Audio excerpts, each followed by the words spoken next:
Amis internautes du monde francophone, Assalamu alaikum wa rahmatullahi ta'ala wa barakatuhu, que la paix et les bénédictions d'Allah soient sur vous tous.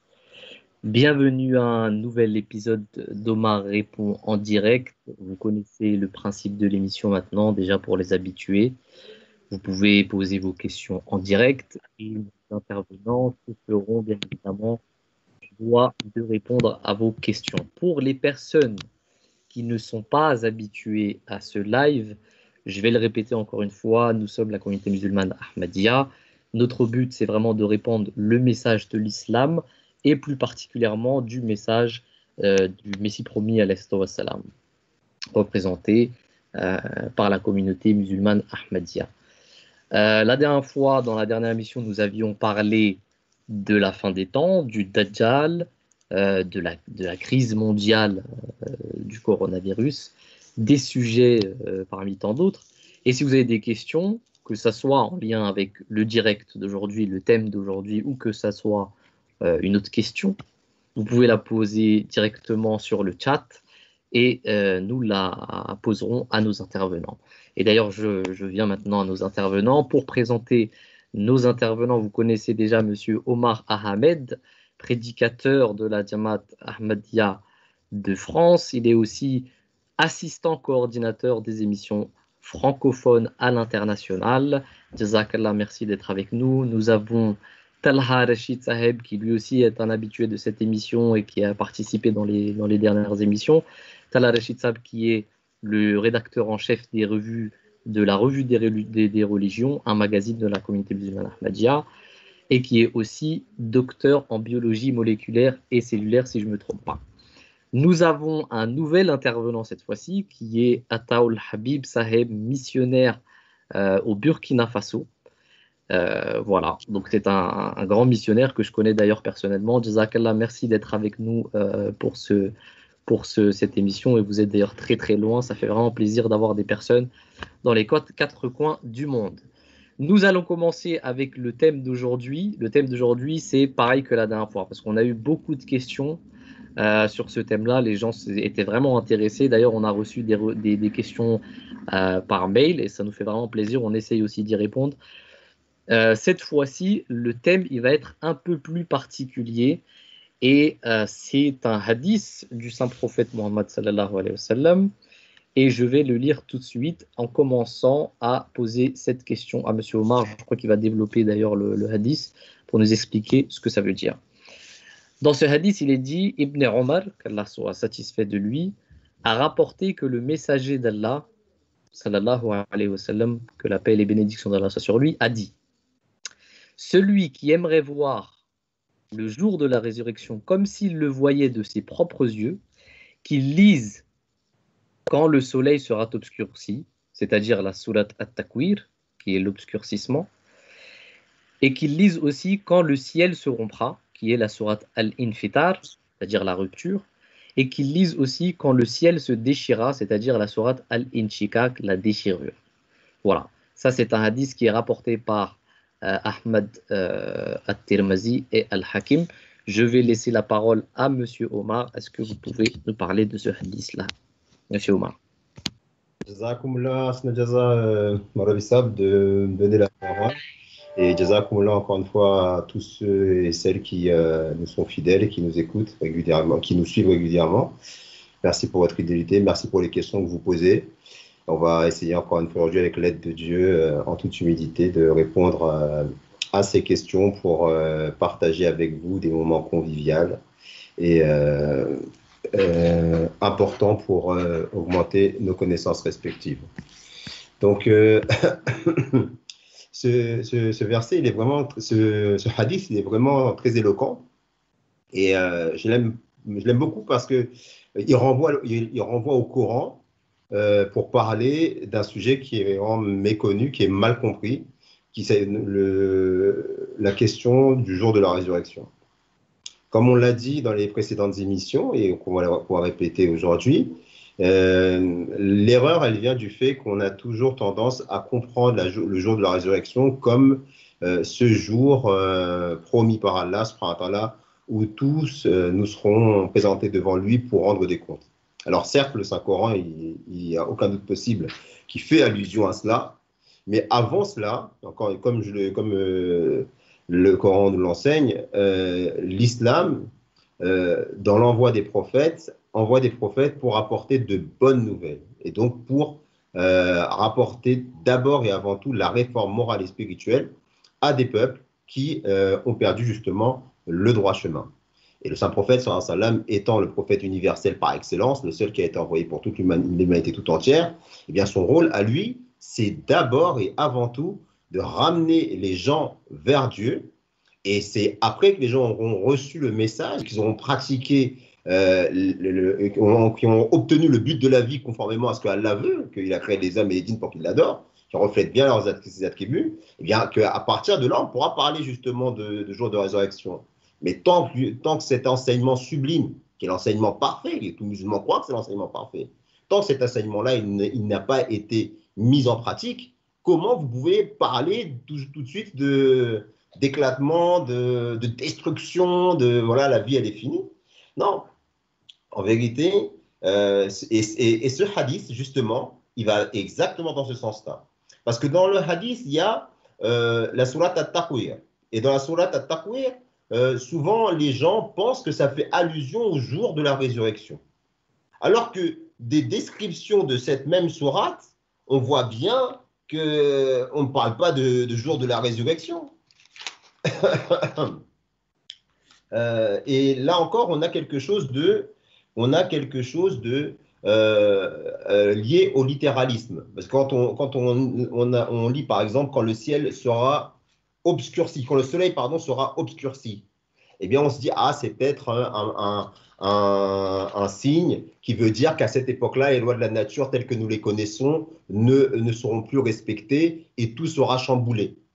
Mais si un signe pareil se réalise littéralement, il n'y aura personne pour témoigner qu'il a été obscurci. Il y aura plus de vie sur Terre, parce qu'on sait très bien que, scientifiquement parlant, si le Soleil ne produit plus sa lumière, c'est instantané, on ne verra plus rien, c'est fini. Tout explosera. Donc, pourquoi donner une signification, pourquoi faire une déclaration de quelque chose qu'on ne peut pas témoigner?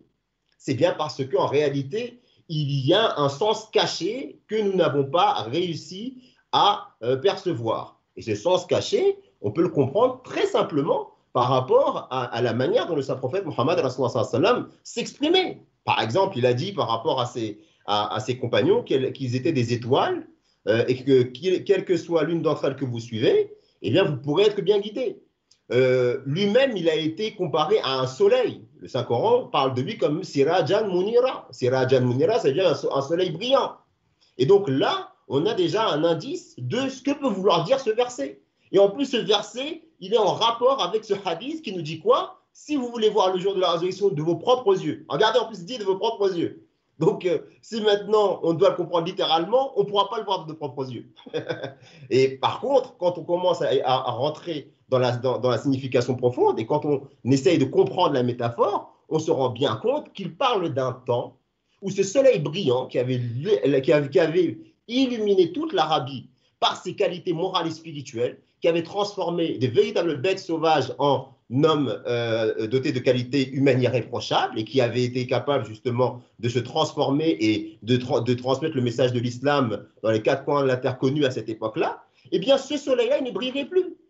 Ça fait allusion justement à ce même hadith dans lequel il est clairement dit que viendrait un temps où les mosquées seront remplies, elles seront vides de droiture, et que les ulama seraient les pires des créatures. Ça veut dire que ceux qui sont censés apporter la connaissance, ceux qui sont censés guider les musulmans, ces personnes-là ne brilleront plus, leurs qualités morales ne brilleront plus, elles seront complètement éteintes. C'est pour ça qu'il dit que ce seront les pires des créatures qui trameraient des complots qui se retourneront contre eux. Ensuite, et comme je sais qu'on ne va pas avoir le temps de rentrer dans tous les détails de tous les versets pris un par un, parce qu'en 1 heure et demie, on n'aura même pas fini de faire cet affaire-là, tellement le domaine il est vaste. Mais encore une fois, pour donner des pistes de réflexion, et quiconque ensuite voudra avoir des références, on est prêt bien sûr à les communiquer par la suite ou laisser ça en commentaire avec un grand plaisir. Mais là, pour les besoins justement de la compréhension, je vais aller je vais essayer de vous donner un aperçu très bref de ce que veulent dire ces sourates qui ont été utilisées dans le hadith. Rapidement, monsieur Omar, parce qu'on a aussi beaucoup d'autres questions. Donc, j'y viens. Le deuxième, la deuxième sourate, le deuxième chapitre, à savoir Al-Inshiqaq, fait allusion aussi à quelque chose dont on a déjà parlé, à savoir le christianisme. Et pourquoi? Vous allez dire, mais quel rapport entre le soleil le ciel, pardon, qui est fendu et le christianisme?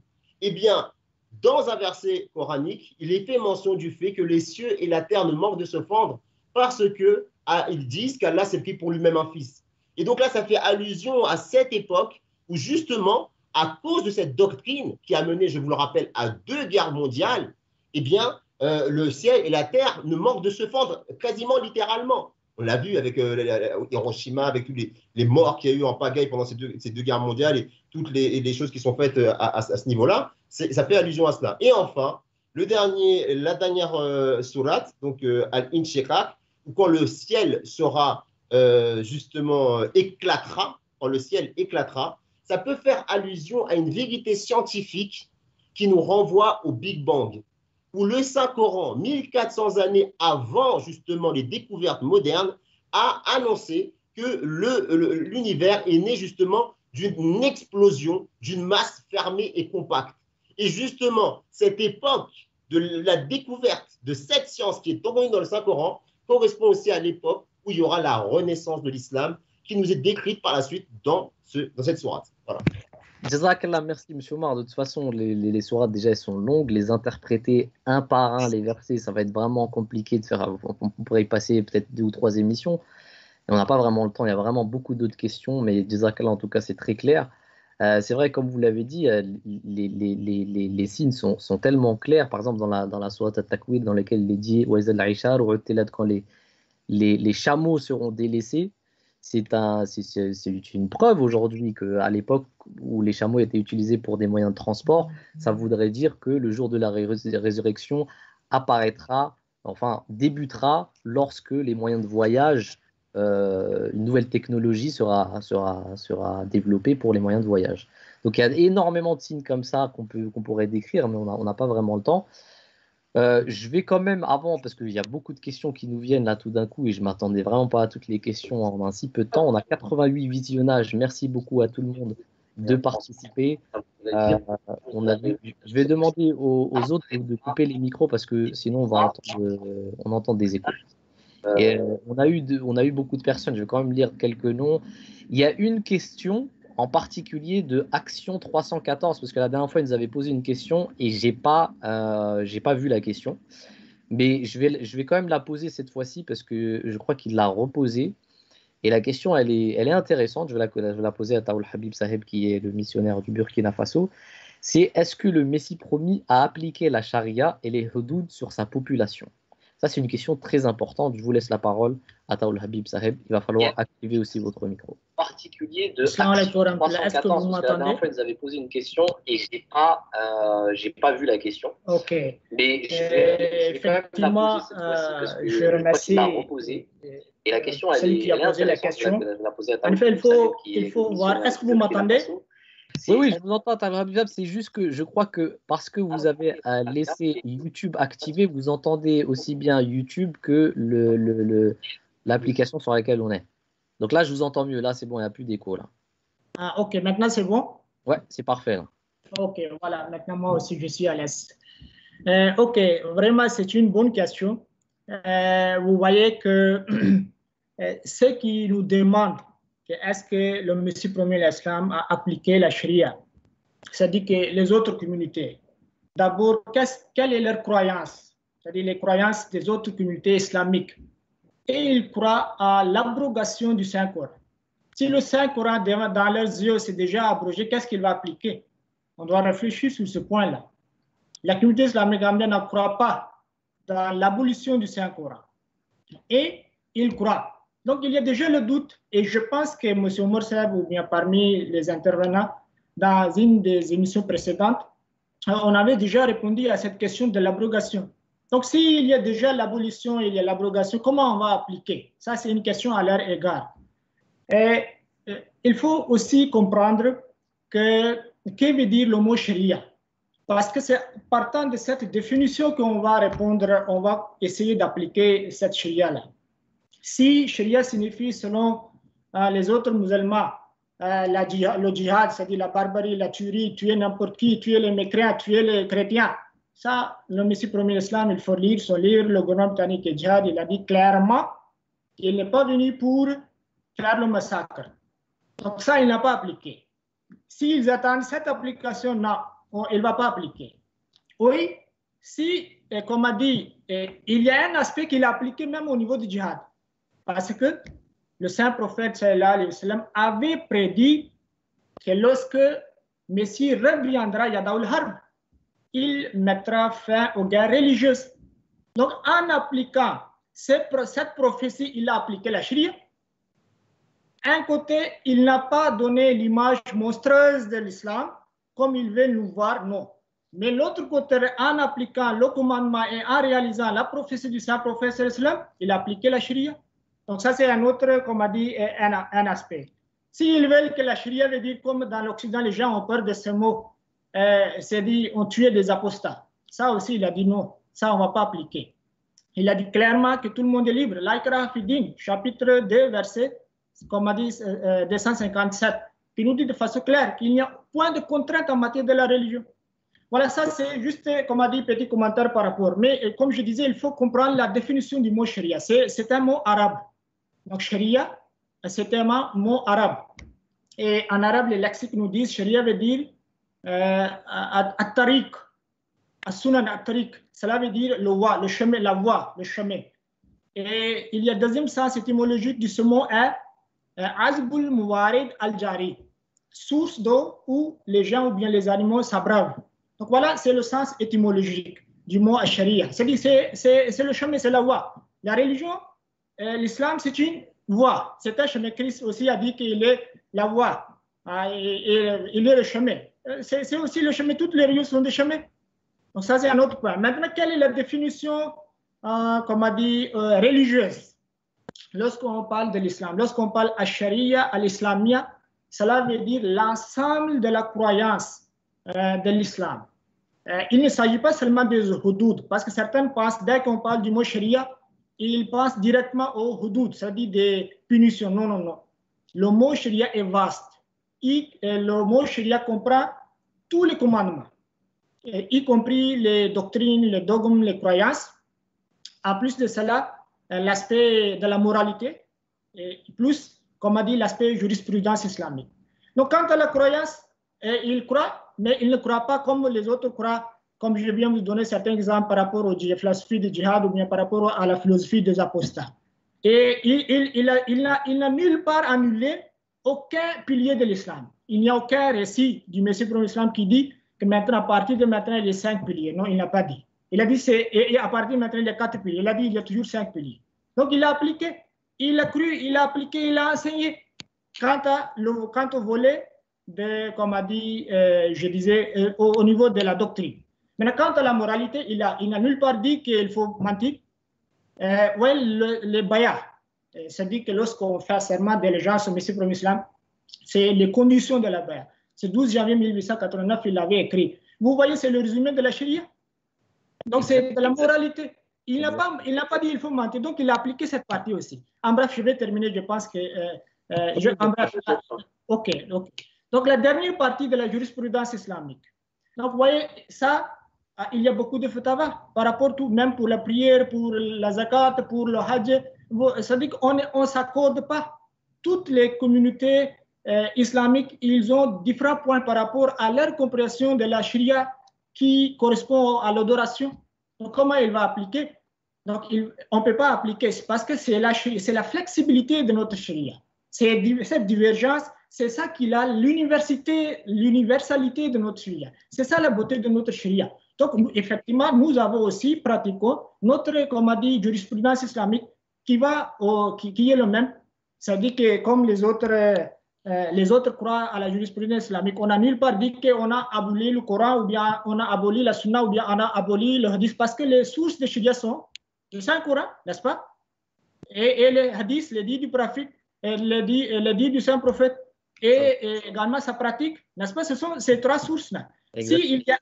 S'il y a, par exemple, s'il y a une question qu'on ne trouve pas sa réponse dans ces sources-là, les ulémas font al-ijtihad, c'est-à-dire qu'ils font la réflexion sur ça. Donc, ils essayent de trouver une réponse à la lumière de ces sources-là. Donc, voilà, le Messie promis l'Islam, il a appliqué la charia dans le sens réel. Mais il faut comprendre aussi, lorsque le Saint-Prophète, il était à la Mecque, au début de l'Islam, quelle charia il avait appliqué pendant 13 ans. Il faut nous montrer quelle charia il avait appliqué pendant 13 ans. Et lorsqu'il est parti à la Médine, après 13 ans de l'Égypte, quelle charia il avait appliqué à la Mecque? Il n'a pas pu appliquer. Il ne pouvait même pas faire son adoration. Comment il va appliquer? Lui-même, il avait, comme on dit, il a dû quitter la Mecque, n'est-ce pas? Et lorsqu'il est parti à la Médine, comment il a appliqué? Maintenant, voyez, ça, il faut voir aussi comment il a appliqué. Il faut voir la beauté. Au nom de ce mot de la charia, les Occidentaux ont peur, mais je vais attirer surtout l'attention des Occidentaux. Vous voyez, lorsqu'il est arrivé à Médine, il a donné droit à chacun. Et il était chef d'État, il a dit que les Juifs et les chrétiens, parce qu'à Mecque, il n'y avait pas de chrétiens et de Juifs. C'est la société Médine qu'on trouvait des Juifs et des chrétiens. Là, il a dit, vous voulez être jugé par quel? Parce qu'étant le chef, étant le responsable d'un État, il dit, vous voulez être jugé par quelle chose? Par quel livre? Ils ont dit, les Juifs ont dit, c'est Torah, les chrétiens ont dit que par l'Évangile, c'est dit que la Bible ensemble. Donc, il a dit, ok, pas de problème, donc il jugeait. Les musulmans veulent forcer le Saint-Coran. Exactement. Jazakallah, monsieur Habib, merci beaucoup pour cette réponse. C'est vrai que cette question, elle réapparaît souvent et on la comprend très mal.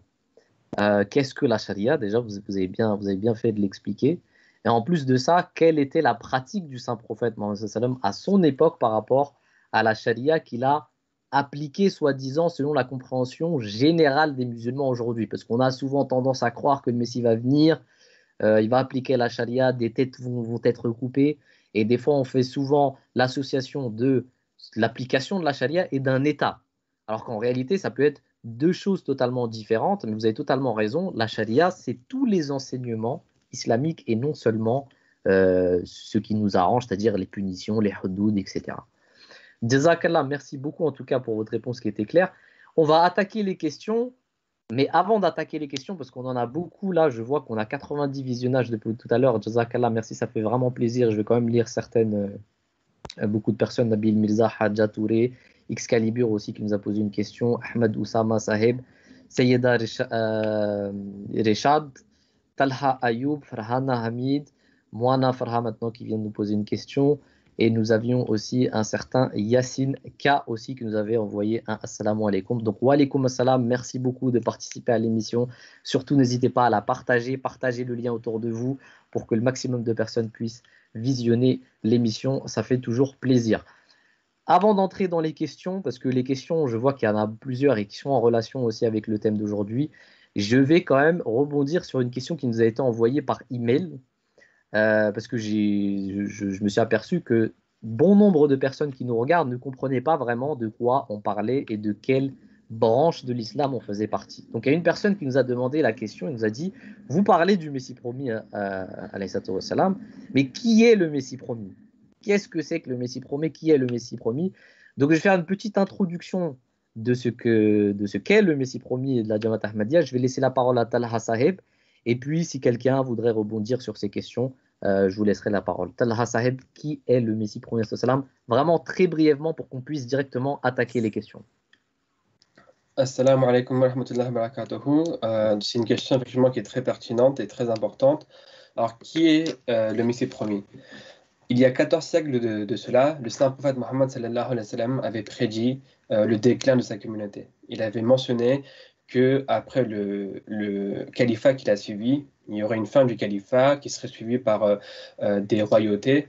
Et ensuite, il y aura du coup des règnes de princes, de rois qui vont suivre. Il y aura du coup une période sombre de ténèbres de l'islam, il y aura un déclin. Et tout en peignant ce paysage un peu triste de la suite de l'islam, il avait aussi donné un espoir. Il avait dit que quand la foi disparaîtra de la terre, il y aura un homme qui sera suscité parmi sa communauté, donc parmi la communauté musulmane, et qui aura pour mission de ramener cette foi qui aurait disparu de la terre. Et cette personne-là, eh ben, en fait, elle devait avoir deux titres, le titre de Messie promis et le titre de Mahdi, de réformateur. Et en fait, il avait également donné un bon nombre de signes qui devaient démontrer sa véracité.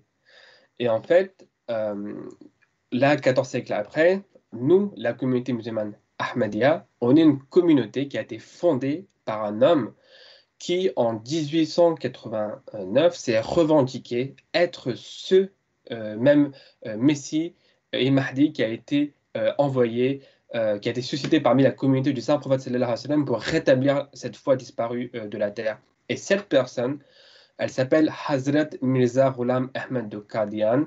Elle est née à Qadian, qui est un village en Inde, et du coup, elle s'est proclamée.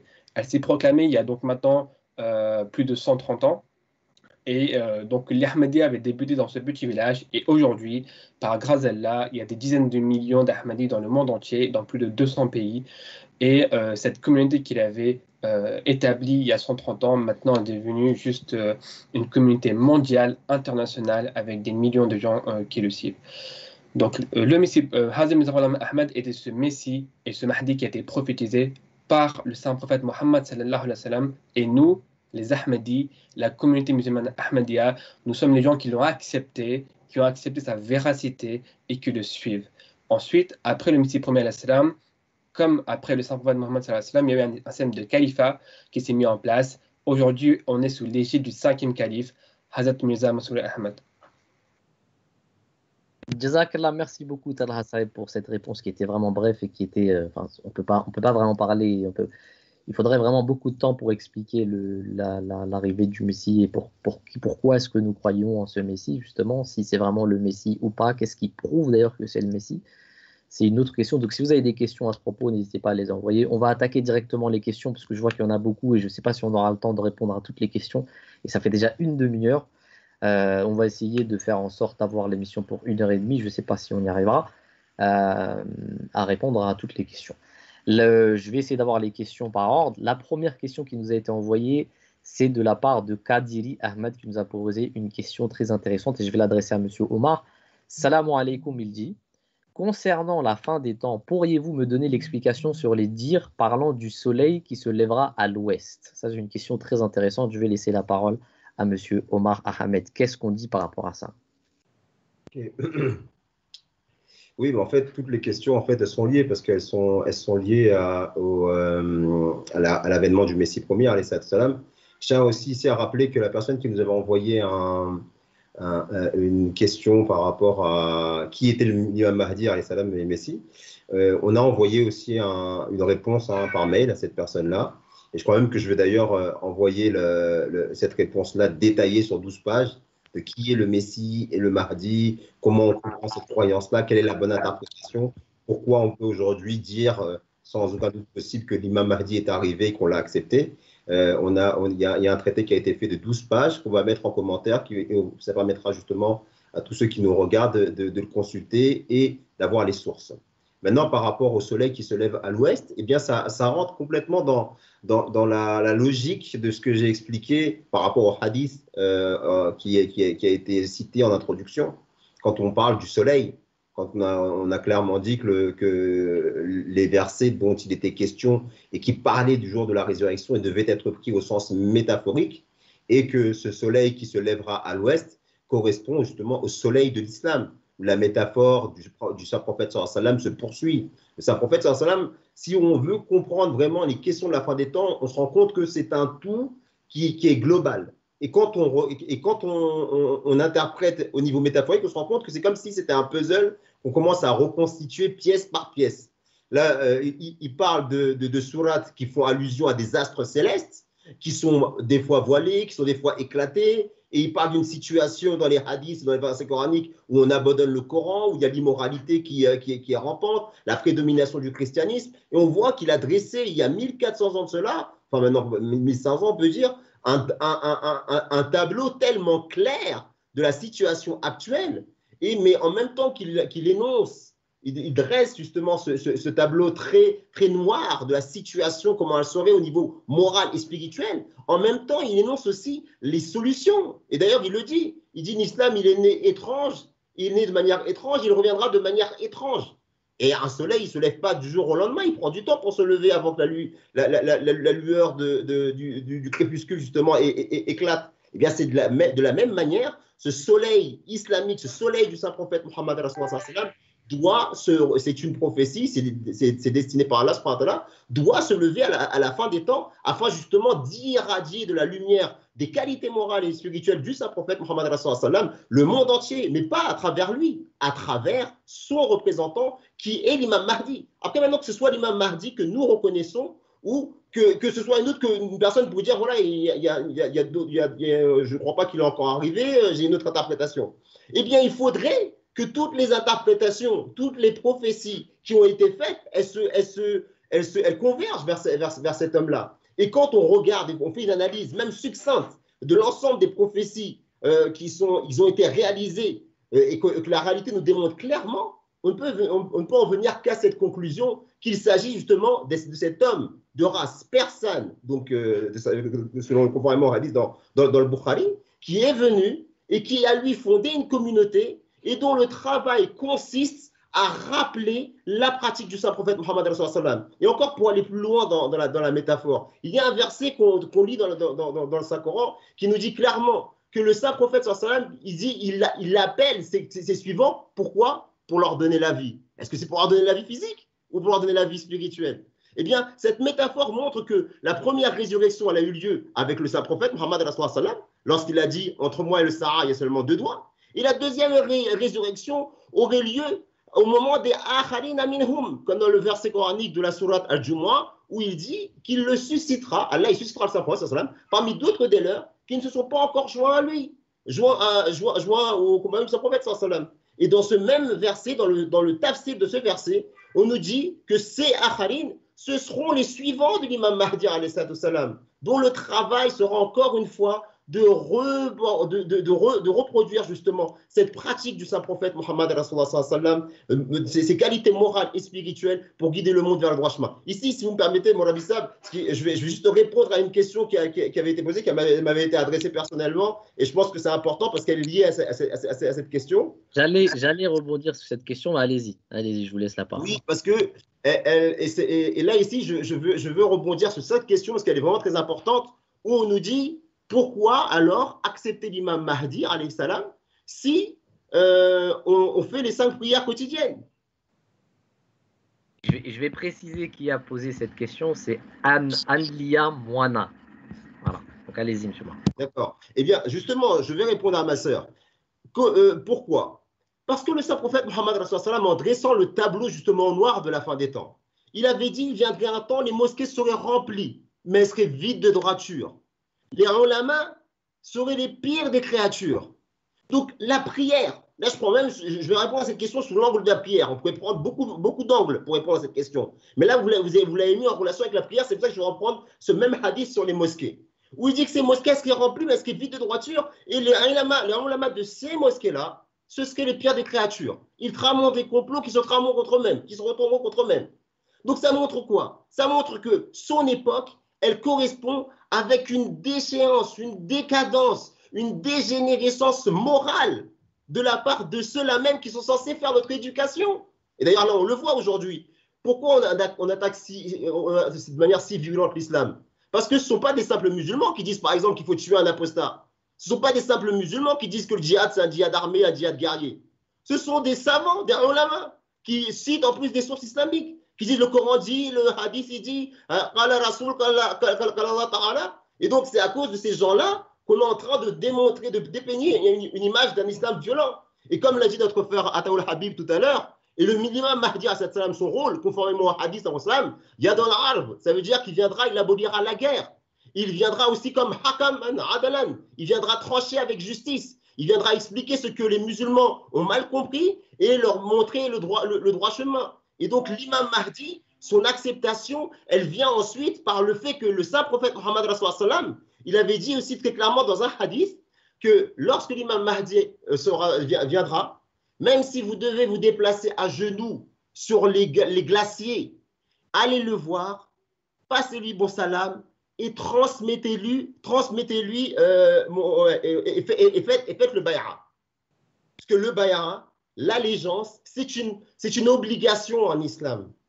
Ça, il a tellement, et je conclurai par là, il a tellement été particulier sur l'importance de cette injonction qu'il a même été jusqu'à dire que celui qui ne fait pas la bay'a dans l'imam du temps, dans les mains de l'imam du temps, c'est comme s'il mourait la mort de Jahil, de l'ère de l'ignorance. Donc voilà le contexte de l'importance de l'acceptation d'une personne qui revendique une telle station spirituelle. Monsieur Omar, Jazakallah, merci beaucoup pour cette réponse. J'espère que ça répondra en tout cas à la personne. Il y a beaucoup de personnes qui nous envoient des interrogations et je vais préciser pour les personnes qui nous l'envoient. Il y a certaines questions que je ne comprends pas. Personnellement, j'ai certaines questions que je ne comprends pas, donc je ne vais pas pouvoir les poser. Mais il y a d'autres qui sont assez claires que je poserai évidemment aux intervenants. J'ai vu aussi dans bon nombre de commentaires dans le chat, il y a des personnes qui veulent s'adresser directement à une personne en particulier. Et vous, pour l'instant, Monsieur Omar, je pense que vous êtes la star de cette émission. Des gens, ils s'adressent directement à vous. Donc, on va vraiment leur laisser le plaisir de vous adresser directement la question. Mais avant d'entrer dans les différents commentaires qui s'adressent à vous, Monsieur Omar, il y a une question quand même qui était venue d'une personne et qui avait demandé, je ne retrouve plus le commentaire, mais qui avait demandé pourquoi est-ce que le Messie promis et l'imam Mahdi, normalement c'est censé être deux personnes différentes selon les hadiths. Pourquoi est-ce que la Jamaat Ahmadiyya elle dit que ça symbolise une seule et unique personne? Je vais m'adresser à M. Taoul Habib Saheb en espérant que son micro sera ouvert parce que je pense qu'il est désactivé tout de suite. Et je vous laisse la parole à Taoul Habib Saheb. Assalamu alaikum wa rahmatullah. Avant de répondre à ça, la question précédente, je voulais juste ajouter un peu que celui qui a posé la question, pourquoi on a besoin de l'imam al-Mahdi, je pense que c'est mieux qu'il pose cette question au Saint-Prophète sallallahu alayhi wa sallam. Parce que c'est lui-même qui nous a prophétisé qu'il va venir. Au lieu de nous poser, c'est-à-dire au lieu de poser la communauté islamique cette question, il faut qu'il pose cette question, que le prophète nous a donné 5 piliers de l'islam. C'est là, maintenant pourquoi tu n'en vas maintenant? Voilà. Comme ça, vous faites référence à la personne qui a dit que si on fait les 5 prières par jour, pourquoi on aurait besoin d'un imam Mahdi? C'est ça que vous voulez dire? C'est ça. Ok, oui. Donc, je voulais juste lui dire qu'il n'a qu'à poser cette question au Saint-Prophète qui nous a dit cela, qui nous a prophétisé. Ok, maintenant, quant à la question du Messie et du Mahdi, est-ce que c'est des personnes différentes? Ça, il faut voir. Effectivement, on a une nuance lorsqu'on lit l'ensemble des hadiths, on pense que peut-être c'est des personnes différentes. Mais ce sont des prophéties faites par le législateur, le Saint-Prophète. Lui-même, s'il y a le doute, lui-même, il clarifie, il enlève, il dissipe le doute. Donc, il a répondu déjà à cette question. Il a dit, par exemple, dans Muslim, non, c'est dans Ibn Majah, Kitab al-Fitan, Bab al-Sabr al-Bala. Il a dit que l'Al-Mahdi, il a Isa ibn Maryam.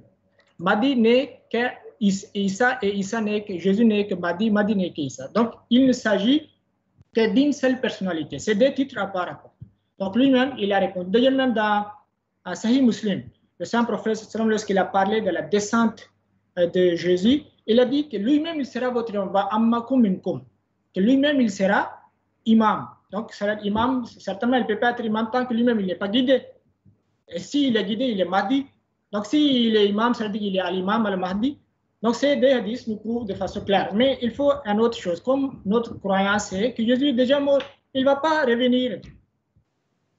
Il faut oublier Jésus parce qu'il est déjà enterré, il est mort. Donc, s'il ne va pas venir, pourquoi vous attendez? S'il est mort, il est enterré. Le Saint-Coran dit que ceux qui sont morts, ils ne reviennent jamais sur la terre.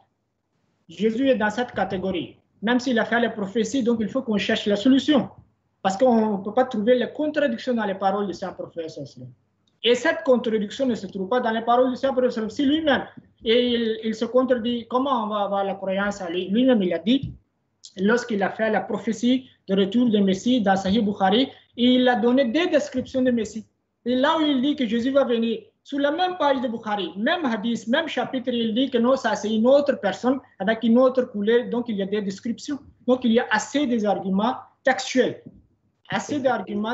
qui nous donnent la réponse qu'il ne s'agit d'une seule personnalité ayant des titres différents. Mais si parce qu'il doit, il va, comme on dit, lutter contre la foi et contre la croix. Hier même, on était en train de célébrer, les frères chrétiens étaient en train de célébrer Pâques.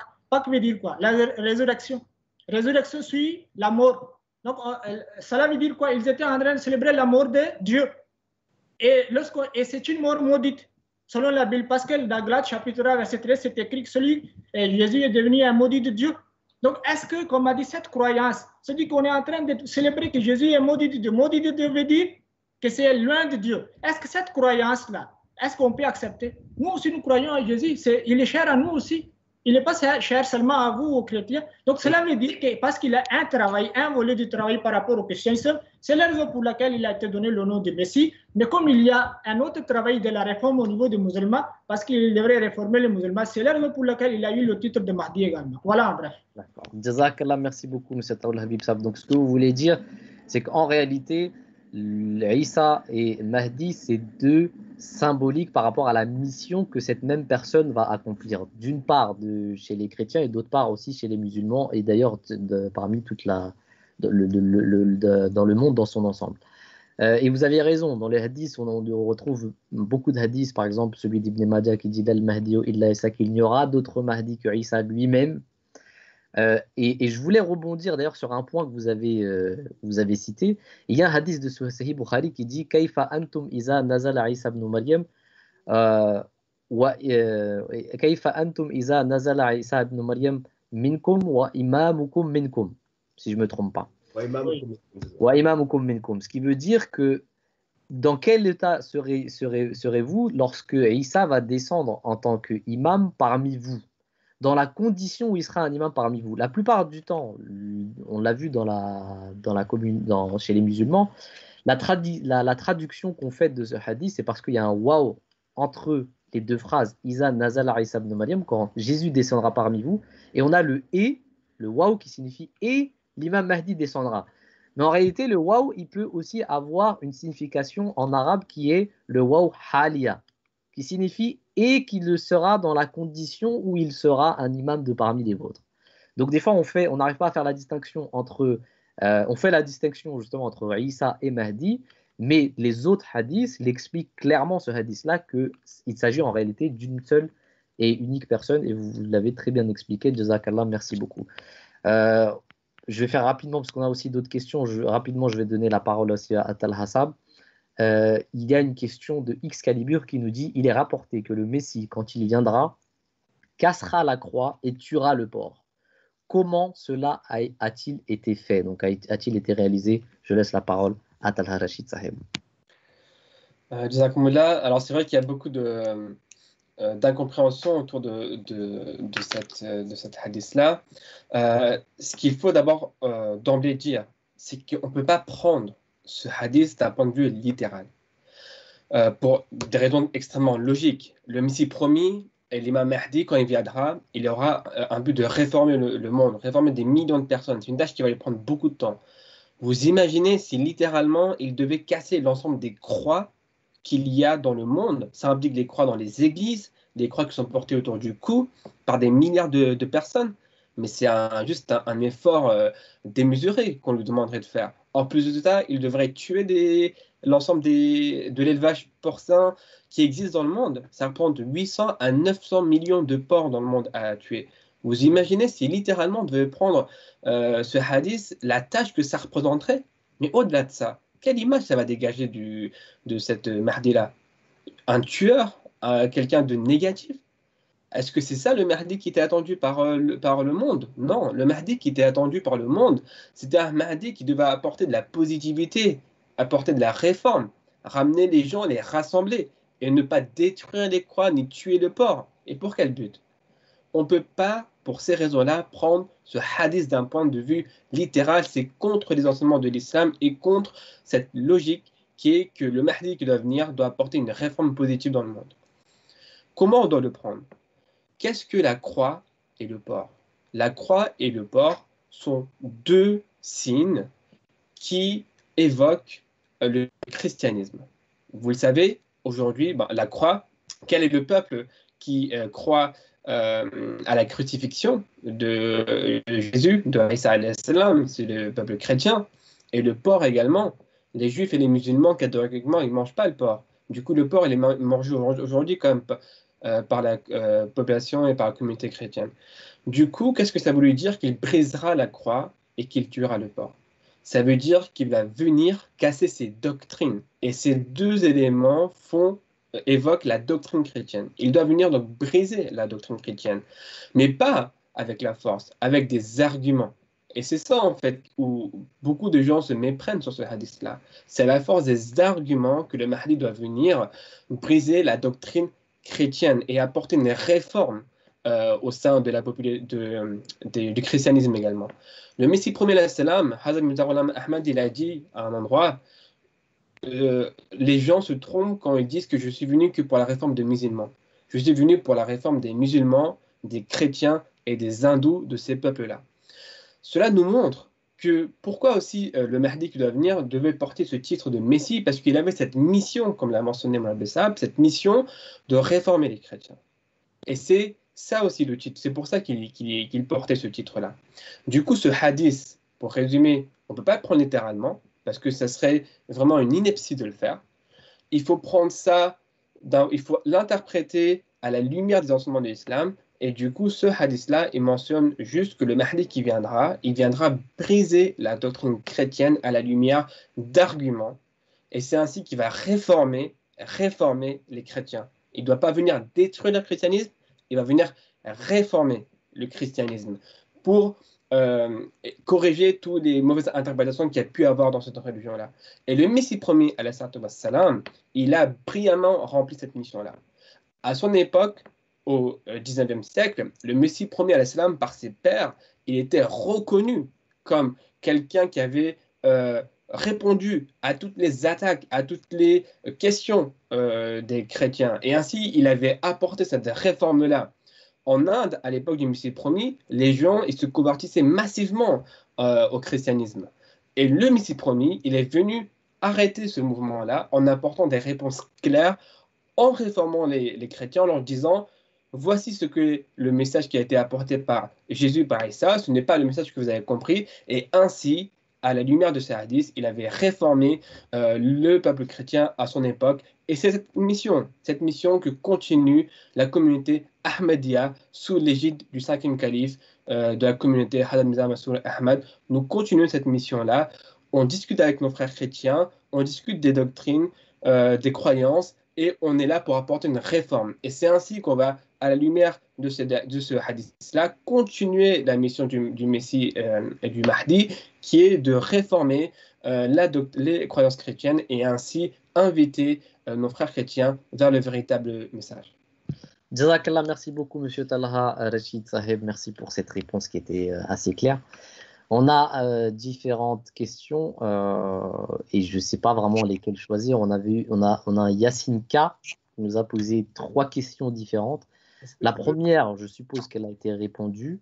La deuxième, c'est de savoir, il dit, j'aimerais savoir pourquoi si le Messie est déjà revenu et a accompli sa mission en sachant que c'est un grand signe de la fin du monde, pourquoi les autres grands signes ne suivent pas?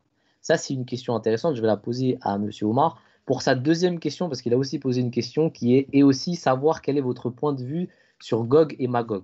Pour ça, je vais lui demander d'aller regarder la vidéo précédente dans laquelle on a parlé, je ne dirais pas en détail, mais en tout cas, on a expliqué notre interprétation par rapport à Gog et Magog. Mais en ce qui concerne la question qu'il a posée à propos du Messie, Monsieur Omar, qu'est-ce que vous avez à dire sur ça? Pourquoi les autres grands signes ne suivent pas? Monsieur Omar Ahmed. Ok.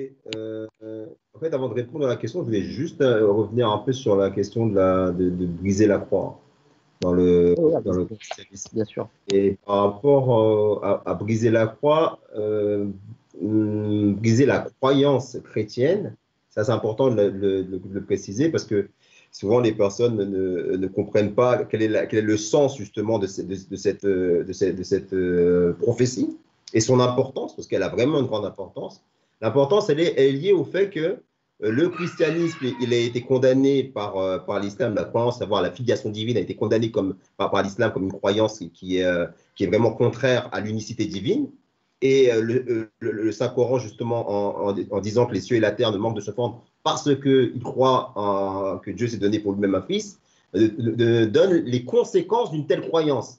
À savoir que cette croyance-là, elle a repoussé les gens de la croyance en Dieu, tout simplement. Puisque les philosophes, par exemple, des Lumières, tout ça, c'est une grande partie à cause du christianisme, qu'il y a eu tout ce mouvement de sécularisation à outrance, au point où l'athéisme est devenu la norme ici en Europe, alors qu'à la base, la France, par exemple, c'est la grande fille, la fille aînée de l'Église.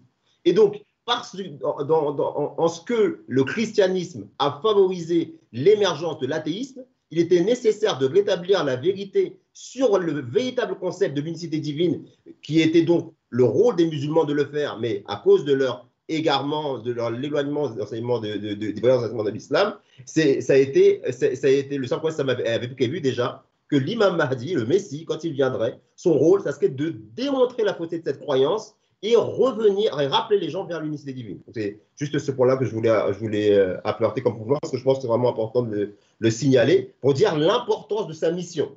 Et aujourd'hui, on le voit, aujourd'hui, le christianisme est devenu que culturel. Mais les gens sont prêts à recevoir un enseignement logique et rationnel que seul l'islam, et notamment à travers l'Ahmadiyya, peut donner. Maintenant, pour répondre à la question des grands signes. Qu'est-ce que les grands signes? Qu'est-ce que les petits signes? Déjà, parmi les grands signes, il y a la venue de l'imam Mahdi, alayhi salatu salam. Donc, parmi les grands signes, ce grand signe-là s'est réalisé. Il n'est pas considéré comme un petit signe.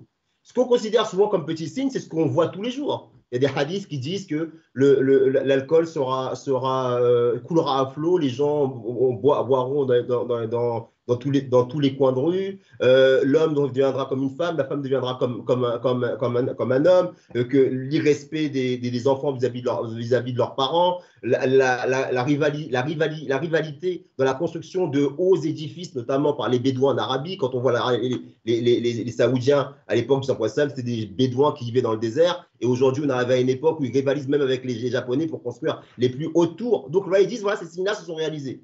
Mais pourquoi? Parce qu'ils ne comprennent pas que les grands signes, dont eux, ils considèrent comme étant de grands signes, je pense qu'il y a un hadith qui parle de plus alama sohra et alama kubra. Eh bien, en fait, c'est parce qu'ils n'ont pas compris leur réalisation au second degré, ce qu'on s'efforce de faire depuis maintenant plusieurs émissions. D'ailleurs, pour cette raison-là qu'on est en train de faire ces émissions-là, pour justement essayer de décortiquer tous ces signes-là. Et donc, ces signes, en réalité, si vous sortez n'importe quel signe, on sera capable de vous dire comment il s'est réalisé ici. Et encore une fois, je le répète, à partir du moment où nous disons que l'imam Mahdi, alayhi salam, est arrivé, que nous l'avons accepté, qu'un homme a fait cette déclaration, qu'il a apporté des arguments, dont l'éclipse solaire et l'éclipse lunaire, eh bien, ça veut dire que tous les signes se sont produits. Parce que lui, son arrivée parmi les plus grands signes, tout le monde est d'accord pour dire Gog et Magog, le Dajjal, et c'est l'imam Mahdi qui viendra pour détruire ça. Mais là où certains voient un accomplissement littéral, et comme l'avait dit à très juste titre Ataoul Habib, ils attendent un Mahdi qui va venir faire la guerre. Non, ces signes-là, ils ne se réaliseront jamais. Ça, vous pouvez vous assurer. Ça ne se réalisera pas. Donc, vous ne pourrez pas vous apporter ce signe-là. Ici, c'est vraiment important aussi de préciser une petite chose. C'est que ceux qui aujourd'hui tuent au nom d'Allah, malheureusement au nom de l'islam, eh bien, ces personnes-là, ils usent de ce jargon de l'eschatologie. L'eschatologie, ça veut dire la croyance concernant la fin des temps, une croyance littérale. Je vais vous donner un exemple. Le calife de Daesh, il sort des hadiths qui sont liés à la fin des temps. L'armée qui viendra de Cham, le drapeau noir, tous ces hadiths qui doivent être compris de manière métaphorique pour rentrer en concordance avec l'esprit pacifique de l'islam, eh bien, ils sont compris de manière littérale pour assouvir les intérêts égoïstes et politiques et intéressés de ceux qui se servent de la religion pour obtenir le pouvoir. Donc, ça, c'est très important à comprendre. Donc, mon frère, continuez à nous suivre, regardez nos vidéos. Au fur et à mesure, vous allez comprendre que l'ensemble des signes se sont réalisés. Et c'est pour ça que l'Ahmadiyya est venu, pour justement ramener l'humanité vers le véritable Dieu unique. Jazakallah, monsieur Omar. D'ailleurs, c'est une réflexion qui est super importante parce qu'on a deux versions de l'imam Mahdi. enfin quand je dis deux versions, c'est-à-dire qu'on a deux conceptions chez les musulmans de l'imam Mahdi. Il y en a qui disent qu'il abrogera les guerres, qui viendra répandre la paix, et d'autres qui disent qu'il va faire la guerre, etc. Donc comment est-ce que tous les signes des hadiths peuvent s'accomplir si on a une contradiction déjà entre ces deux perceptions-là? Donc il va falloir soit accepter une version et interpréter l'autre d'une manière qui soit convergente avec celle-ci, si elle s'est accomplie, soit il va falloir qu'on reste dans la contradiction dans ces cas-là. Donc c'est quand même une réflexion qu'il faut se demander, c'est super important. Monsieur Omar, je crois que vous voulez dire quelque chose par rapport à ça. Je veux ajouter une chose, c'est qu'en plus de ça, souvent, les personnes qui ont cette vision littéraliste, ils ont, dans l'histoire, ils l'ont utilisé pour renverser des gouvernements ou pour établir, dans l'histoire récente, comme je viens de le dire avec Daesh, pour établir des gouvernements politiques. Et là, il faut vraiment que les musulmans se posent la question. Et ça, j'invite vraiment mes frères à se poser cette question. Dites-vous bien, abandonnez cette notion de djihad guerrier. Parce que c'est à cause de cette notion de djihad violent qu'on est en train de jeter l'opprobre sur l'islam. Et à ce propos-là, j'ai envie de rajouter une chose ici, c'est que l'imam Mahdi, l'imam Mahdi qui s'est proclamé il y a maintenant plus de 130 ans, déjà à son époque, il était là en train d'enjoindre les musulmans non ahmadis qui ne l'avaient pas accepté. Il leur dit, s'il vous plaît, arrêtez de répandre cette fausse idée comme quoi le djihad, on doit faire la guerre contre le gouvernement britannique parce que voilà, ce sont des musulmans, ce sont des mécréants, il faut leur faire la guerre. Il a dit parce que ça va être ancré dans votre cœur et vous avez donné un mauvais nom à l'islam. On était à la fin du 19e siècle. Regardez maintenant, 130 ans plus tard, aujourd'hui, dès que vous dites musulman, les gens y tremblent. Et c'est vrai, malheureusement. C'est malheureux, je le dis en rigolant, mais c'est malheureux. Alors que le saint prophète Mohammed il a été décrit comme Rahmatul lil alamin. Jazakallah, monsieur Omar, c'est vrai que c'est Rahmatul Alamin qui veut dire la grâce de l'humanité ou la miséricorde de l'humanité. Il y a des questions qui sont très pertinentes. Je voudrais juste vous dire qu'il y a 114 visionnages à présent. C'est beaucoup, hein, 114 visionnages. La dernière fois, je crois qu'on avait le maximum qu'on avait atteint, c'était 90 ou 92. Jazakallah à tous les participants. En tout cas, n'hésitez pas à partager le lien.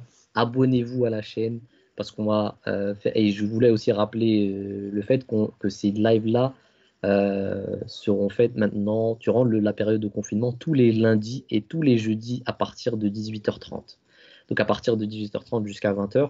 Aujourd'hui, on va essayer de terminer jusqu'à 20h parce qu'on sait qu'il y a aussi l'allocution du président Emmanuel Macron que tout le monde attend pour savoir si on va continuer ou pas le confinement, s'il sera prolongé ou pas. Donc on va essayer de terminer avant. Des questions qui sont importantes, il y en a. Il y a une personne qui nous pose une question et je vais d'abord poser cette question-là à M. Ataoul Habib Saheb. C'était une question de Neyman Rachid Saheb et qui est intéressante parce que jusqu'à maintenant on n'a pas reçu une question comme ça alors qu'on s'y attendait, alors qu'on devrait s'y attendre à cette question. C'est le Messie qui viendra à la fin du temps sera-t-il prophète malgré le fait qu'après le saint prophète sallallahu alayhi wa sallam, il n'y a pas la possibilité de la venue d'un prophète? Donc est-ce que l'imam Mahdi ou le Messie auquel on croit, il est prophète, oui ou non, alors que le prophète, d'un côté, il a dit qu'il n'y aura pas de prophète après lui?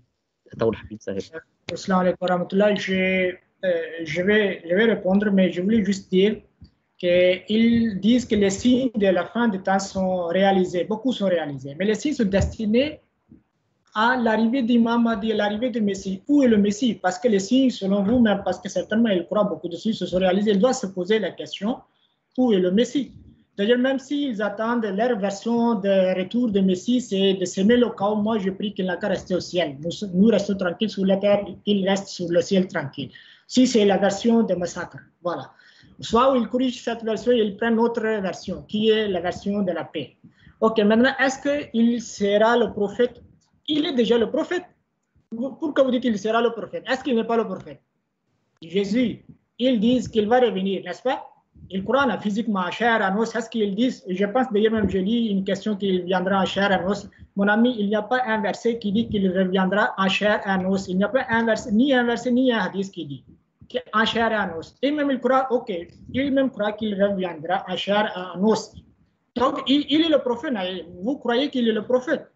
Donc, lorsque vous posez la question, est-ce qu'il sera le prophète? Il est déjà le prophète. Est-ce qu'il va démissionner? Est-ce qu'il y a un prophète de Dieu? Vous avez déjà entendu qu'il a démissionné? Oh, pape, on démissionne, yes. Pape démissionne. Mais est-ce que vous avez déjà entendu un prophète de Dieu qui démissionne? Non, le prophète de Dieu ne démissionne pas. Voilà, maintenant, il faut comprendre aussi, le problème est qu'il pense que le saint prophète, il est le dernier des prophètes. Pas de problème. Nous disons aussi la même chose, il est le dernier des prophètes. Nous ne disons pas autre chose. Mais la question est que c'est le même prophète, le dernier des prophètes, lui-même a dit qu'il y aura un prophète après lui. N'est-ce pas? C'est le même personne, c'est le même prophète, il croit qu'il est le dernier prophète. Nous aussi, nous croyons que le saint prophète, même, il est le dernier des prophètes. C'est le dernier des prophètes, lui-même, il prédit qu'il va venir en tant que prophète. Voilà maintenant pour la référence, je vous donne une référence qui se trouve dans dans Sahih Muslim, Kitab al-Fitan, Bab Zikri Dajjal. Lorsque le saint prophète sallallahu alayhi wa sallam prophétise son retour, il mentionne 4 fois qu'il est le prophète de Dieu. Et ce n'est pas seulement une seule fois, 4 fois. Peut-être qu'il pensait qu'il y a des gens qui vont venir, qu'il ne sera pas le prophète, pour cela il a insisté. C'est pour cela peut-être qu'il a insisté que les gens vous diront à la fin du temps qu'il ne sera pas le prophète. Donc voilà, le prophète lui-même est en train de dire que lorsqu'il descendra, lorsqu'il viendra, à ce moment-là, il sera le prophète. Donc, où est le problème? D'ailleurs, je vous dis, mon ami, il n'y a pas un verset dans le Saint-Coran qui dit qu'après le Saint-Prophète, il n'y a aucun prophète. Il y a un mot Khatamun Nabiyyin qui est utilisé, ça, on peut discuter quel est le sens. Mais ce verset ne dit pas qu'après lui, il n'y aura aucun prophète. Parce que ça, ce n'est pas pour le moment le débat. Il y a d'autres versets, beaucoup de versets qui nous disent qu'il y a l'ouverture de la prophétie, qui nous parle de l'ouverture de la prophétie conditionnelle à l'obéissance au Saint-Prophète, comme une récompense parfaite. Voilà, c'est ça que je voulais vous dire. Il ne faut pas avoir peur des prophètes. Hein. Les prophètes viennent pour nous guider. Jazakallah, merci beaucoup pour cette réponse pertinente et assez marrante. D'ailleurs, si on la voit de cet angle-là, c'est vrai que c'est une question à se poser, c'est une réflexion à se faire. Hein. Si vraiment la croyance musulmane qui est de se dire Jésus était prophète et qu'il va revenir en tant que prophète, il va revenir, est-ce qu'il était prophète avant et n'est pas prophète maintenant quand il va revenir? C'est une réflexion vraiment à se demander. Est-ce qu'on peut démissionner, comme vous l'avez dit? On ne peut pas vraiment démissionner, c'est un rôle qui est donné justement par Dieu, et donc il faudrait quand même se poser cette question. On a d'autres questions, et il y a une question qui est intéressante, c'est une personne de Stéphane et fils, rachat de véhicules belges, ça c'est son pseudo, et qui a posé une question. Je crois qu'il ne sait pas vraiment la version de la communauté musulmane Ahmadiyya quant au statut de Jésus. Et comme vous l'avez mentionné à Taoul Habib Sal, j'ai quand même posé cette question à M. Omar pour qu'on puisse, parce qu'on en avait déjà parlé dans certaines émissions, mais est-ce qu'on pourrait parler, quelle est la version de la communauté musulmane Ahmadiyya quant au statut de Jésus? Est-ce qu'il est mort? Est-ce qu'il est vivant? S'il est mort, s'il est vivant, où est donc comment répondre justement à la question qui dit que le saint prophète Mohammed sallam il avait prédit qu'il reviendra? Comment est-ce qu'on l'interprète? Est-ce qu'il est vivant? Est-ce qu'il est décédé? Monsieur Omar, je vous laisse la parole. Machallah, c'est une très bonne question, et c'est vrai que c'est une pomme de discorde entre nous et nos frères, et pourtant ça ne devrait pas, puisque la réponse elle est simple. Quand Allah subhanahu wa ta'ala dit, je crois que c'est un hadith qui dit ça, lorsque vous n'êtes pas d'accord, revenez à Allah et à son messager. Donc il faut revenir à Allah, d'abord le livre, et à la pratique du prophète sallallahu alayhi wa sallam, à ces hadiths, c'est ce qu'il a dit prophète sallallahu alayhi wa sallam. Maintenant, quand on revient au Coran, qu'est-ce que le Coran nous dit? Et là, je reviens sur une réponse qui avait été donnée par Tal Hassan, une très bonne réponse, où il a fait allusion justement à la manière dont le Messie premier a brisé la croix. Et les musulmans devraient réfléchir sur cette question-là. Parce que cette croyance-là, elle est pas anodine. Elle cache quelque chose de très dangereux, qui par le passé, et même encore aujourd'hui, fait des ravages parmi nos frères. Puisque à l'époque où les prêtres chrétiens inondaient le sous-continent indien, où les prêtres chrétiens, les missionnaires inondent encore certaines parties d'Afrique, d'Asie, même d'Amérique latine, qu'est-ce qu'ils disent? Et pas l'Amérique latine, plus l'Afrique et l'Asie, parce que c'est là qu'il y a beaucoup de musulmans. Lorsqu'ils vont voir les musulmans, ils leur disent, mais vous les musulmans, en quoi vous croyez? Qui est vivant, qui est mort? Et les musulmans disent, le plus grand des prophètes, c'est Mohammed. Mais quant à Jésus, Que pensez-vous de lui? C'est un prophète. Pourtant, il est où? Il est au ciel. Et ils n'ont pas simplement fait cette déclaration-là. Ils ont été voir les musulmans, les imams de mosquée. Ils leur ont dit, dites-nous, qu'est-ce qu'a répondu Rasulullah sallallahu alayhi wa sallam lorsque les Juifs sont venus le voir et lui ont dit, donne-nous un signe de ta véracité. Montre-nous des preuves comme quoi tu es le prophète de Dieu. Et pour cela, monte au ciel et ramène-nous un livre que nous pourrons lire. Et là, qu'est-ce qu'il a répondu, le saint prophète sallallahu alayhi wa sallam? Il a dit, Qul. Allah lui a dit, Qul, dis, Subhana Rabbi, hal kuntu ila basharun wa rasula. Il dit, Saint est mon Seigneur, ne suis-je pas un prophète, un homme envoyé comme messager? Et là, les chrétiens ont pris ce verset qui est dans le Saint-Coran, c'est la sourate Bani Israël, verset 94 ou 95 selon les... on compte ou pas la basmala. Et ils ont dit, regardez ce qu'a répondu votre prophète. Il a dit qu'il ne peut pas monter au ciel parce que c'est un homme fait de chair et de sang. Il ne peut pas s'élever physiquement au ciel. Et là, ils ont dit, mais lui-même, il dit que s'il ne peut pas s'élever au ciel, c'est parce que c'est un homme fait de chair et de sang. Mais vous dites que Jésus, lui, il est vivant au ciel. Donc lui, ce n'est pas un homme, c'est un Dieu. Et donc, par cet argument-là, des milliers, des centaines de milliers de chrétiens, de musulmans sont devenus chrétiens. Qu'est-ce qu'a dit l'imam Mahdi, alayhi salatu salam? Il a fait stop. Il a dit, c'est faux. Jésus, alayhi salatu salam, il est mort. Et je vais vous donner la preuve concrète, claire de sa mort. Il y a plusieurs versets qui peuvent être utilisés. Mais il y a un verset que je vais utiliser parce que c'est le plus connu dans l'histoire de l'islam, parce que c'est un épisode tragique et très douloureux pour la Ummah islamiyya. Rasulullah sallallahu alayhi wa sallam, comme tout homme, il finit par rendre son dernier souffle. Et lorsque cette nouvelle, elle parcourt la ville de Médine, les rues sont tristes, tout est en berne. L'homme qui l'avait soutenu corps et âme, bec et ongles, dans toutes les plus grandes batailles, le courageux Hazrat Omar Farouk radiyallahu ta'ala anhu, était complètement annihilé, effondré. Mais il ne pouvait se résoudre à croire en la mort de Rasulullah sallallahu alayhi wa sallam. Il dit, quiconque croit que Muhammad sallallahu est mort, alors je le ferai passer sur le fil de mon épée.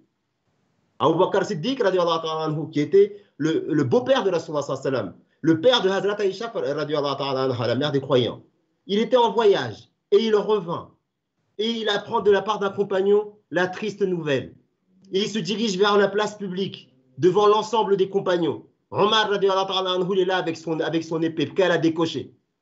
Et il commence à même retenir la robe de Abu Bakr Siddiq. Et Abu Bakr, il lui dit, laisse ma robe. Et il se lève comme ça devant tout le monde et dit, Wa ma Muhammadun illa rasul. Qad khalat min qablihi ar-rusul. Afa imata aw qutilu. Et Muhammad sallallahu alayhi wa sallam n'est qu'un messager. Tous les messagers avant lui sont passés. S'il devait mourir ou être tué, tourneriez-vous les talons? À ce moment-là, Hazrat Omar, n'oubliez pas de qui on parle. On parle de Omar Farouk, le deuxième calife de l'islam par la suite. Lui-même, il a dit comme si ce verset venait de descendre. À ce moment-là, j'ai compris que Rasulullah sallam, il était décédé. Abu Bakr de poursuivre. Si c'est le saint prophète que vous adoriez, sachez qu'il est mort. Mais si c'est Allah que vous adorez, sachez que lui, il est vivant et il ne meurt pas. Et Omar, qui était un alim, qui était un grand savant de l'islam, il aurait pu dire à ce moment-là, tous sont morts sauf Jésus. Il aurait pu dire si Jésus est vivant, pourquoi Mohammed il est mort? Lui-même, il a reconnu par ce verset-là la mort de Isa alayhi salam. Kad khalat, il est passé par où? Il est passé par la mort. Et en plus, cet épisode-là constitue le premier consensus, ce qu'on appelle en islam l'ijma'. Ijma', c'est le consensus des plus grands savants de l'islam, à savoir les compagnons du Saint-Prophète Mohammed. Et le Saint-Prophète, il a dit, ma communauté ne peut s'unir dans l'erreur. Ce verset, ce hadith, cet épisode, cette histoire tragique de la mort du Saint-Prophète Mohammed est la preuve claire et sans aucun doute possible que Jésus, alayhi salam, il est mort et enterré. Vous avez même un autre verset dans la sourate Al-Maïda, verset 76 ou 75, où il est dit qu'en parlant de Isa alayhi salam, on retrouve la même construction grammaticale qui a été utilisé pour définir la mort du saint prophète sallam, où il est dit Mal Masih ibn Maryam illa rasul qad khalat min qablihi ar-rusul. Le même verset a été utilisé pour signifier la mort du saint prophète sallam d'un côté. Pourquoi il signifierait la vie d'Isa d'un autre côté? Et pour terminer, j'aimerais dire à mes frères et mes sœurs musulmanes qui sont embourbés dans cette croyance, qu'ils se souviennent, qu'ils se rappellent, qu'ils se rendent compte que donner la mort à Jésus alayhi salam, c'est donner la vie au saint prophète Mohammed sallam, c'est donner la vie à l'islam, qui est cette seule religion qui ne demande pas en croire en des choses illogiques, contraires à la nature. Voilà, Inch'Allah, j'espère que vous aurez compris par cette petite réponse, Inch'Allah. Jazakallah, Omar. En tout cas, je vais demander de couper votre microphone. Il y a des personnes qui se posent énormément de questions. Il y a des personnes qui réalisent qu'en fait, on est une autre communauté, quelle est cette communauté, quelle est notre croyance. Je vais vous inviter à regarder déjà nos précédents lives, nos précédents directs dans lesquels on a répondu à un bon nombre de questions et qui d'ailleurs présentent nos croyances. Mais si vous avez quand même des questions, vous avez la possibilité de nous les envoyer sur mtafrançais@mta.tv. C'est écrit dans la description de la chaîne. Vous pouvez nous envoyer vos questions. D'ailleurs, il y a des personnes durant le dernier direct qui nous ont envoyé des questions à travers email et à qui on a répondu. Donc, si vous avez des questions sur nos croyances et si vous voulez des détails, plus de précision, parce que là, on n'a vraiment pas le temps, on essaye de répondre au maximum de questions.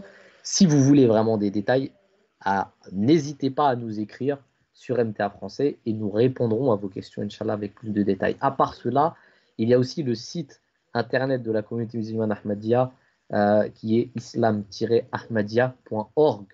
Dessus, vous allez trouver aussi un bon nombre d'éléments sur ce qu'on représente, sur ce qu'on est, et donc il faudrait y aller. À part cela, Jazakallah, merci à toutes les personnes qui nous rejoignent sur le live. On est à peu près à 110 visionnages, 107 maintenant.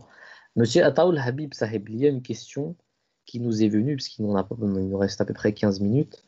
Cette même personne, Stéphane et fils, parce que Monsieur Omar, il a parlé de la mort de Jésus. Il nous pose une question qui est aussi pertinente, parce qu'il dit, mais si Jésus est mort, cette même personne, Stéphane et fils, il dit, si Jésus est mort, qui était la personne qui était placée sur la croix à la place, parce que lui dit que la plupart des musulmans, ils pensent que c'était, ou ils croient au fait qu'une personne a été placée à la place de Jésus sur la croix et que Jésus, lui, était monté au ciel. Qu'est-ce que la communauté Ahmadiyya dit à ce propos? Si réellement Isa est décédé, déjà, qu'est-ce qui s'est passé à ce moment-là, cette anecdote, cet événement? Et qu'en est-il de cette personne? Est-ce que c'était vraiment Jésus? Est-ce que c'était une autre personne? Donc, Monsieur Taoul Habibzab, je vais vous laisser répondre à cette question. Assalamu alaikum wa rahmatullah. Le verset et le hadith ne nous disent pas que c'était une autre personne. Ce sont des tafasir, paroles des ulémas. Mais nous ne sommes pas obligés de croire à leurs paroles. Nous croyons, l'ordre islam, ça limite au Saint-Coran, au Saint-Prophète et aux Sahaba. C'est qui sont nos sources là. Tafasir, s'ils veulent dire quelque chose, nous ne sommes pas obligés. Ça, c'est la première des choses. Deuxièmement, voyez, les témoins oculaires de la crucifixion étaient des nations juives et nations chrétiennes. Et ils croient que c'était Jésus même. C'est-à-dire que les témoins oculaires de cet événement de la crucifixion, c'est juifs et les chrétiens, et les chrétiens ne disent pas qu'il était remplacé par une autre personne.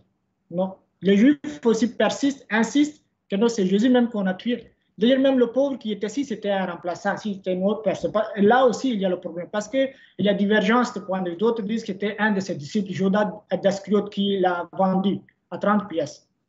C'était cette personne qui a pris, comme on dit, le visage du prophète Jésus. D'abord, il faut comprendre que le Satan ne prend pas le visage d'un prophète. Ça, c'est un hadith du Saint-Prophète. Si Judas, c'était un Satan, diable, c'est lui-même qui a trahi Jésus. Comment il a pris l'image de Jésus. Et lorsqu'il est monté, pourquoi il n'a pas pleuré? Pourquoi il n'a pas dit, voilà, il faut me laisser. Hein? Moi, j'ai déjà dit, ce n'est pas moi. C'est Jésus, il est caché quelque part. C'est moi, je ne sais pas Jésus. Jésus est caché quelque part. Moi, je suis Judas d'Iscariote. D'autres disent que c'était un soldat romain. Lui-même aussi n'a pas crié. Jésus a crié. crié. C'est-à-dire, il a dit Eli, Eli, lema sabachthani, tout cela, il a crié. Mais si c'était un soldat, l'autre, ils n'ont pas dit. Il y avait leurs parents là. Ils étaient assis, ils étaient en train de regarder le scène, là, regarder le film qui se passe. Personne d'entrée même. Aucun n'a dit que voilà, c'est mon papa, son visage est changé. Est-ce que personne n'a réclamé là-bas? Est-ce que parmi celui qui était monté là-bas, il n'a pas dit que moi je suis, comme a dit, je ne suis pas vrai Jésus. Il n'a pas dit. Donc voilà, comme a dit, je voulais juste dire que d'abord il faut comprendre, nous ne disons pas que Jésus n'a pas été monté sur la croix. Jésus a été effectivement monté sur la croix, mais il n'a pas été crucifié dans le sens de la mort, une mort de malédiction. On dit qu'il a survécu l'événement. Et après, il est mort de façon naturelle. Donc, et comme il n'y a pas le fondement, il n'y a pas la base sur laquelle comme a dit, il n'y a aucune base sur laquelle il fonde cette doctrine que c'était une autre personne, comment on va répondre? Et c'est à eux maintenant de nous donner un verset du Saint-Coran qui dit de façon claire, ou bien un hadith qui dit que voilà, c'était une autre personne. Voilà, en bref, ce que je voulais vous dire. Jazakallah, merci beaucoup. C'est vrai que cette question, c'est une autre question d'ailleurs. C'est une autre question qui a besoin de précision. Parce que la plupart des musulmans nous disent, mais il y a un verset du Coran qui dit Wama qataluhu wama salabuhu. Il n'a pas été tué et il n'a pas été crucifié. Ça veut dire que Jésus, il n'est même pas monté sur la croix. Mais en réalité, si on réfléchit vraiment à cette question, la crucifixion, ça veut dire quoi? La crucifixion en arabe, le mot qui est utilisé pour dire la crucifixion, il fait référence à la mort sur la croix. As-sulbu en arabe, ça veut dire al-qitlatu al-ma'rufatu, la mort sur la croix. Donc une personne, quand il est dit que Jésus n'a pas été crucifié, en réalité, ça fait référence au fait qu'il n'est pas mort sur la croix. Mais ça ne veut pas dire qu'il n'est pas monté sur la croix. Ça, c'est une autre réflexion qu'on devrait se demander. On devrait se dire, mais est-ce qu'en réalité, il est monté? Et la communauté musulmane Ahmadiyya croit au fait que Jésus était bien la personne qui était montée sur la croix. Mais il est resté quelques heures et qu'il est tombé dans un état d'évanouissement. Et qu'il n'a pas réussi. Monsieur, je crois que monsieur Taoul Habib, il verra. Oui, effectivement. Oui, je voulais juste un peu ajouter ce que vous venez de dire par rapport au mot as-salb. D'autres disent, c'est écrit de façon claire que Wama salabuhu, et il n'a pas été crucifié. Effectivement, vous venez de donner la définition al-kitla al-maroufa, mais il y a un autre point de vue aussi. Par exemple, dans le Saint, il y a un hadith qu'il y avait un bédouin qui a pris devant le Saint-Prophète une prière dans la précipitation. Le prophète, lorsqu'il le regardait, il a dit Ma sallaita, alors qu'il l'a salla. C'est-à-dire que tu n'as pas prié, alors qu'il a prié. Il a pensé peut-être quel problème. Donc, il a répété sa prière. Le prophète lui dit encore Ma sallaita, que tu n'as pas prié, alors qu'il a prié. Donc, cela nous montre que les mots ou bien les verbes qu'on utilise pour dire tu n'as pas atteint le but de ta prière. Alors que le mot est atteint, tu n'as pas prié. Ma sallaita, c'est le hadith qui se trouve. Donc, est-ce que cela veut dire, est-ce qu'un sensé qui a connu ces hadiths-là, qui connaît la référence de ces hadiths-là, il va traduire qu'en effet, la personne qui était là, il n'a même pas effectué, comme a dit la prière, non, il ne va jamais dire. Alors que les mots, apparemment, nous disent, voilà, je voulais juste ajouter ce point à ça. Jazakallah, merci beaucoup. On va laisser quand même la parole à Talal Rachid Saab qui depuis tout à l'heure n'a pas parlé. On va lui laisser la parole, on va lui donner la parole. Il y a une question qui revient d'une personne qui s'appelle Yas Ad et qui est une question, on va dire, un peu répétitive puisqu'on a répondu à cette question un peu avant. Donc je vais quand même lui demander s'il veut vraiment des détails d'aller en arrière. Mais on va quand même poser cette question à Talal Rachid Saab. Il dit Assalamu alaikum wa rahmatullah, qu'entendez-vous par Messie? Faites-vous une différence entre Messie et prophète? Monsieur Talha Rachid Sahib, je vous laisse répondre. Si j'ai bien compris la question, donc, ok.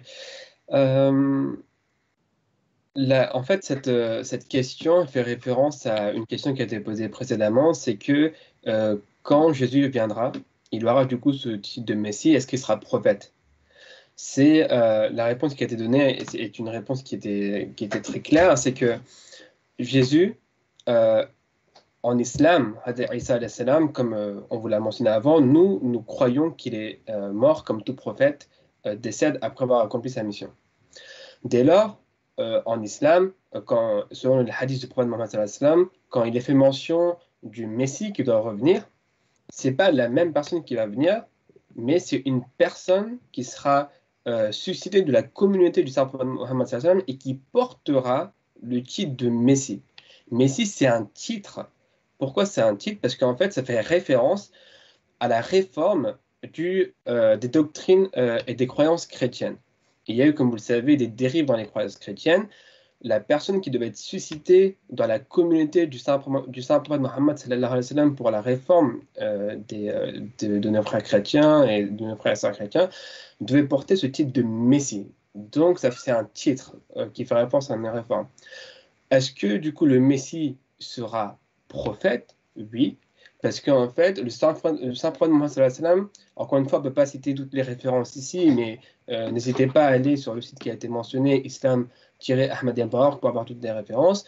Le Messie et le Mahdi qui devaient venir en islam pour la réforme des musulmans, mais également des autres peuples, le Saint-Prophète Mohammed sallallahu alayhi wa sallam leur a clairement donné le titre de prophète. Donc, la personne qui viendra à la fin des temps pour la réforme des musulmans et des autres peuples sera prophète et il aura le titre de Messie parce qu'il doit également réformer les croyances chrétiennes et sera Mahdi parce que sera un réformateur de tous les peuples. D'ailleurs, cette question, elle est... Enfin, si on réfléchit réellement à cette question, on se dit, mais qu'est-ce qu'un prophète en réalité? Pourquoi Dieu envoie des prophètes? Et si on regarde aujourd'hui le monde actuel, il n'y a pas de doute sur le fait qu'un prophète, on n'a pas besoin d'un prophète. Évidemment qu'on a besoin d'un prophète. Si on regarde l'état actuel du monde, logiquement, la première réflexion qui nous vient à l'esprit, c'est qu'on a besoin d'un prophète. Et je vais quand même préciser là-dessus sur la signification du prophète. En arabe, on dit Nabi, celui qui est informé par Dieu. Et l'imam Mahdi, s'il veut savoir qu'il est imam Mahdi, il va être averti par Dieu. Donc, s'il est averti par Dieu, c'est qu'il est aussi Nabi, parce qu'il a été informé de la part de Dieu qu'il est le Mahdi. Donc ça, c'est quand même une réflexion, parce qu'en réalité, c'est qu'une question de, comment dire, c'est une personne qui a été désignée par Dieu. Donc une personne qui est désignée par Dieu, qui a une mission spécifique, n'est autre qu'un prophète. Donc, Jazakallah, merci beaucoup pour cette réponse. On va terminer avec une dernière question, parce qu'il ne nous reste pas beaucoup de temps. Je pense qu'il nous reste peut-être 10 minutes. Et pour finir, je vais, après cette... parce qu'on a énormément de questions. Mais il y a une question que cette même personne de tout à l'heure qui nous avait posée, Stéphane Hafiz, qui nous avait demandé à propos de Jésus, qu'en est-il? Il y a une autre question qui nous avait posée, c'était Al-Isra ou Al-Mi'raj. Ça, c'est une question très importante parce que la plupart des musulmans, quand on leur parle, on leur dit non, Jésus est décédé, il n'est pas monté au ciel, le saint prophète non plus n'est pas monté au ciel. Monsieur Omar, tout à l'heure, il a précisé, il a parlé d'un verset du Coran dans lequel le saint prophète Mohammed sallallahu alayhi wa sallam, que la paix et les bénédictions d'Allah soient sur lui, a répondu aux Juifs en disant Hal kuntu illa bashar rasula, je ne suis qu'un homme, je ne peux pas monter au ciel, je suis qu'un homme, je suis humain. Mais qu'en est-il alors de cette fameuse croyance de Al-Isra ou Al-Mi'raj, le voyage nocturne? Je vais poser cette question à monsieur Omar. Si quelqu'un veut rebondir sur ça, il peut rebondir, et puis on terminera l'émission. Monsieur Omar, je vous laisse la parole dessus. Oui, je voudrais juste rajouter par rapport aux questions sur la question de prophète. J'invite nos téléspectateurs, à aller visionner la vidéo qu'on a faite qui s'appelle Khatam an-Nabiyyin, qui est une réponse à une personne qui nous avait traité de mécréants parce qu'on croyait pas au Khatam an-Nabiyyin. Donc on croit au Khatam an-Nabiyyin, on ne croit pas qu'il y a un prophète législateur qui va venir après. Le saint prophète, c'est le dernier prophète législateur. Le Coran, c'est le dernier livre révélé. L'Ahmadiyya, ce n'est pas une nouvelle religion, c'est l'islam dans sa pureté originelle. Et la question d'un prophète après Mohammed, elle doit être comprise dans le fait un prophète de sa Ummah. Et c'est très bien expliqué dans cette vidéo qu'on a faite qui dure environ 7 minutes. Je vous invite à aller la visionner. Maintenant, par rapport à l'Isra ou à Miraj, dans les commentaires, il y a un frère qui avait donné un élément de réponse en disant que le jour de l'Isra, du voyage nocturne du Saint-Prophète, Aïcha dit clairement que le lit du Saint-Prophète était chaud, comme quoi il y a une preuve de sa présence. Il faut se rappeler ici que le Saint-Prophète Mohammed, c'est un prophète de Dieu, ce n'est pas un magicien. Je vais donner une petite anecdote à ce niveau-là pour vous dire la stupidité, excusez-moi de l'expression, mais de telles croyances littérales. Parce qu'elle est stupide, pourquoi? Parce qu'elle donne le bâton pour que les musulmans se fassent battre. Il y avait un intellectuel musulman qui était en débat avec un athée connu, un intellectuel, je crois que c'est Richard Dawkins, je crois. Je ne sais pas si je dis le bon prénom, en tout cas, c'est Dawkins. Et dans cet échange, l'athée, il lui dit, donc il argumente, il lui sort plein d'arguments sur l'islam, il contre-argumente, il contre-argumente. Le débat, il était serré, tout le monde était intéressé, c'était enrichissant. Les musulmans, ils étaient là, ils disaient, ouais, le frère, il représente et tout. À un moment donné, Dawkins, il lui dit, mais comment vous pouvez sérieusement vous tenir devant moi et soutenir que votre prophète, il est monté sur un cheval ailé et il est monté jusqu'au ciel et il a été visiter une ville dans la nuit. Et l'homme en question, il a pas su quoi répondre. Il a dit non, c'est ma croyance, c'est comme ça qu'on doit croire en islam. Mais cette réponse, ce n'est pas une réponse de musulman. Le Saint-Coran nous appelle à plusieurs reprises à la réflexion. Et Allah, dans son Saint-Livre, il nous dit qu'il y a des versets muhakama qui sont décisifs et des versets qui prêtent à interprétation. Donc, et comme c'est un livre qui a été révélé à un prophète, c'est quelqu'un qui reçoit des visions, qui reçoit des révélations, qui fait des rêves. Et on sait pertinemment que les rêves nécessitent une interprétation. Un rêve, c'est 1/46e de la prophétie. Alors, si un rêve nécessite une interprétation, que dira-t-on d'une révélation, d'une vision éveillée? Ça aussi, ça nécessite des interprétations. Et le Saint-Coran est rempli d'allégories, rempli de métaphores. Et le voyage nocturne du Saint-Prophète, Muhammad, il doit être, encore une fois, compris à la lumière du verset qui se situe dans la même sourate que j'ai cité par rapport à la mort de Jésus, où le Saint-Prophète lui-même, il dit « Je ne peux pas monter au ciel ». Si Rasul dans son Saint-Livre, il dit « Je ne peux pas monter au ciel parce qu'Allah m'a mis un corps d'argile ». Donc, qui nous sommes, nous, pour dire le contraire? Et là, la discussion, elle est finie. Non, le Saint-Prophète Muhammad, il a eu une vision de Jérusalem. Mais ça ne veut pas dire que cet événement, il est faux. C'est seulement une réalité spirituelle. Il y a le monde physique, il y a le monde spirituel. Il faut comprendre qu'on nous enseigne, que le Saint-Prophète nous enseigne par allégorie, par métaphore, pour nous donner des enseignements. Et la question de Isra wa Mi'raj, je ne terminerai pas ici, c'est ce qu'on ne pourrait pas développer, c'est juste un élément de réponse pour dire que en Isra wa Mi'raj, il y a une plus grande bonne nouvelle que ce déplacement physique. C'est très important à le savoir. Jazakallah, monsieur Omar. C'est vrai qu'on n'a pas vraiment le temps de répondre à la question. Je suis désolé, il nous reste quelques minutes. On va terminer avant 20h. C'est vrai que la question. Dernière chose pour l'Abissab, si je peux me permettre, juste une dernière chose. Monsieur Omar, très rapidement. Oui, je voudrais juste dire aux personnes qui posent des questions par rapport à Issa, comme quoi c'est une exception, tout ça, s'il vous plaît, envoyez-nous vos questions par mail. On vous enverra des réponses détaillées avec les références sourcées, s'il vous plaît.